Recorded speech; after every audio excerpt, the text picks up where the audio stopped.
Hello, I'm Andrea from A Healthy Lifestyle Magazine.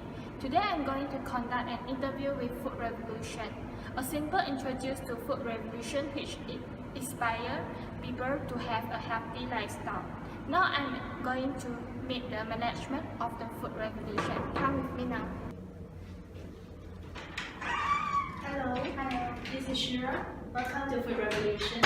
I'm Angela from Healthy Lifestyle Magazine. I would like to meet your managing director. Okay, please come this way. Okay. Hi, Nice to meet you. I'm Matilda John, the Managing Director of Food Revolution. I'm Angela. Okay, let me give you a tour of our office. Over here we have our vision and mission. So our people in our organization will keep in line to why we started this organization, Food Revolution. Come with me. Over here we have Shira, who is the head of accounting department. And then here we have Brenda, who is the head of human resource department. And over here we have our organization structure. And also we have a weekly planner of weekly events that that's gonna happen. And also we have a feedback corner for our members to give their feedback on how we can improve our office. And also there's events that we can possibly join. Please come with me. Okay. Please have a seat. Okay, may I ask what is your company all about? So we are actually a non-profit organization providing a service to people of all ages. Here at Food Revolution, as mentioned here is our vision. Our vision is to make an impactful change in people's lives. And our aim is to provide simple and comprehensive lessons that empower people to cook, and most importantly, providing food education. Here at Food Revolution, we have come to realize that the rate of obesity in the country is on the rise. According to Natural Health and Morbidity Survey 2015, obese Malaysians make up 17.7% of the population, while those who are categorized overweight make up 30%. All in all, if added together, almost half the population of Malaysia are either overweight or obese. I hope that has answered your question. Our goals are created based on the SMART model. Our first goal is to raise 60,000 funding within a year by 20th July 2017 to fund the organization. Our second goal is to gain 200 volunteers and able to have 20 people to commit full-time to the organization in Kuching within 2 years by the 31st December 2018.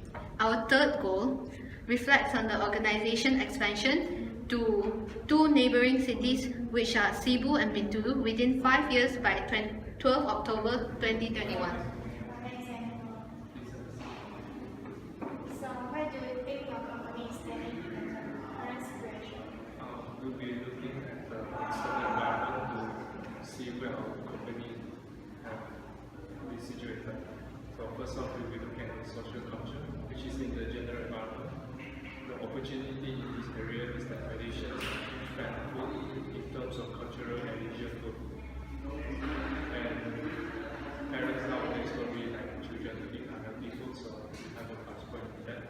Unfortunately, some people prefer to have fast food because of the busy lifestyle, and nowadays people have a trend to do social gathering by having meals outside.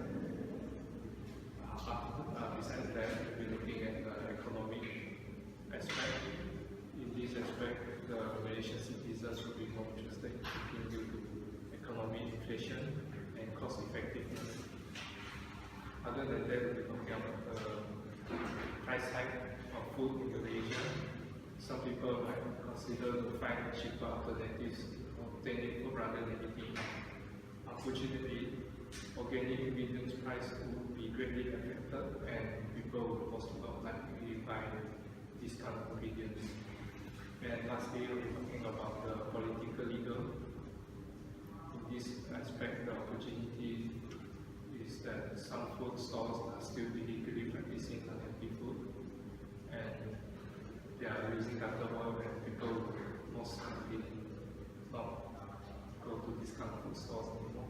Unfortunately, some Kuching citizens ignore the hygiene grading system of the stores enforced by Kuching South City Council. And that's Based on the current situation, what strategy are you going to implement? We will be, after looking at the opportunity and trend, we will, based on the first goal, we will have to gain people's trust by showing a clear and detailed proposal, and we get to know other foundations. After that, we can apply for a grant from the government. After that, based on the second goal, we can distribute flyers to the general public in schools, set up stores and health events, and we can also provide free programs with these such as health education to people. And finally, the third goal, we can establish awareness for the organization by spreading flyers in populated buildings, and we can get private and governmental organizations to fund at least 50,000 to expand the branch of our organization. And finally, we can recruit 60 volunteers and 10 full-time members to help out in the organization. Our organization structure that we have chosen is the functional structure. Why we have chosen this structure is because our organization is small with only a few people managing it. As you can see here, we have purchasing department, accounting department, inventory, nutrition, marketing, as well as human resource. In each of these departments, we have one person leading each department. Why we have chosen functional division, functional structure, is because there will be specialization in the area of work. For example, in the marketing department, there will be people in charge of advertising as well as analyzing, while the HR department, there will be people in charge of recruiting and as well as providing training and ethical guidelines to follow in our organization. Also, there will be efficiency and productivity in each department in order to achieve our goals. Here in our organization, we use the wide span of control as according to our initial organization structure. This is because yet again we are a small organization and we have limited amount of resources such as money and people. Well, with less direct supervision on the volunteers, this would provide them with a sense of independence as well as freedom when contributing to the organization. This creates trust in volunteers, as well as volunteers being more responsible and self-determined when performing their tasks. This is because volunteering is from the act of a person's free will. Referring to our third goal, we will then progress from functional structure to geographical divisional structure. For food revolution, our corporate culture that we've chose is attention to detail.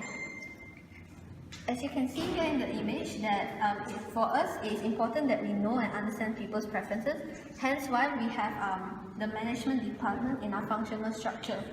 So we understand that by emphasizing such precision and details that we'll be able to impress people.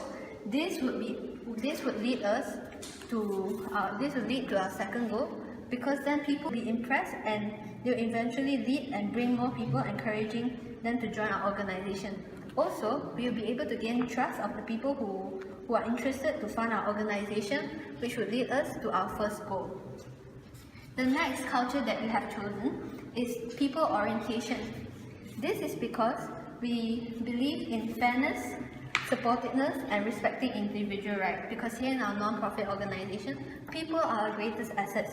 We believe that making people happy, satisfying their needs, it would enable us to understand more about them and also bring the whole organization closer together, which will eventually also lead to both our first goal in raising more funds as well as to gain more volunteers. Thank you. I'm Shira, I'm the head of accounting department. I'm Angela from Healthy Lifestyle Management. Please have a seat. Thank you. Okay, what leadership theory do your company have applied? We have applied Hersey-Blanchard model in our organizations. Hersey-Blanchard suggests that the leadership model should be based on how well the followers has been prepared to perform during that situations.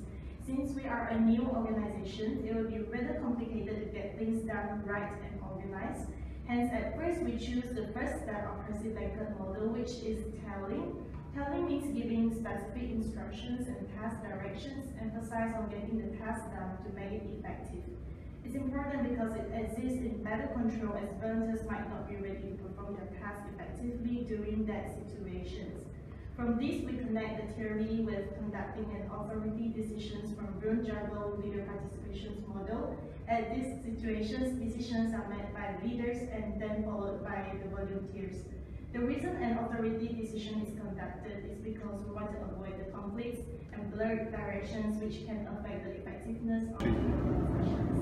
Once our goals are achieved in 2 years' time, the organizational structure is stable and we have 20 full-time members from Kuching. Our leadership style will progress on to the third step of Percy Blanket model, which is participating. Participating is sharing ideas and make participative decisions on task directions. This is a low-task, high-relationship style. At first, we should not apply participating leadership model because there are still much uncertainties in our organization. Only when it's carrying on well and structured, and when members are in higher maturity and have more experience in carrying out activities, we switch to participating to allow a better relationship between leaders and members. In this case, we conduct a group decisions from Brun-Jagow leader participations model. Instead of just following the leaders, members they get to participate in making decisions too. So, what method your company do to motivate people? In our organization, people are motivated by initiative to work through the work they do as a volunteer, which can provide a sense of accomplishment and satisfaction in life by helping to improve people's life through the food they eat and empowering people to cook, as well as to gain knowledge on healthy eating. The first theory that is implemented in our organization is through expectancy theory. This theory is based on the idea that people believe there are a relationship between the effort they make at work, the performance they achieve from that effort, and the rewards they receive from their effort and performance. There are three elements in new expectancy which are effort, performance, and outcomes. In our opinion of our organization is that an example of this could be a volunteer that expects his or her effort could lead to improvement of another person's life, and this can be done by sharing the knowledge of healthy eating, which is one of the missions in our organization. The result of this performance would give the person a sense of meaningfulness and satisfaction, since that person's effort was worthwhile the result of the contribution for improving the conditions for another person. This theory was chosen since it showed the importance for our organization to be clear about our goal, and it can show what different the volunteer can do by participating and making an effort. This would lead to our second and third goal and strategy to get volunteer and eventually permanent staff in our organization. Here we believe that providing the volunteer with clear guidelines, the volunteer can earn their energy at doing things that will directly contribute and help our organization reach its goal. From our organization structure, our human resources department would be in charge of overseeing all this behavior and needs of the volunteer. The second theory that is chosen for our organization is the Hertzberg two-factor theory, also called motivator hygiene theory. We oppose the hypothesis that the factors causing job satisfaction are different from those causing job dissatisfaction.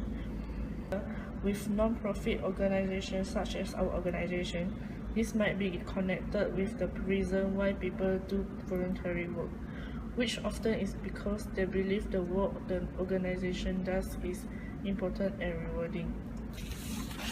This theory is relevant because it discusses basic needs such as hygiene and motivator for people to feel satisfied. When relating to our organization, it can be seen that important factors that the theory discuss how to give the job meaning, which is an important aspect and in fact a foundation of which non-profit organizations are built upon.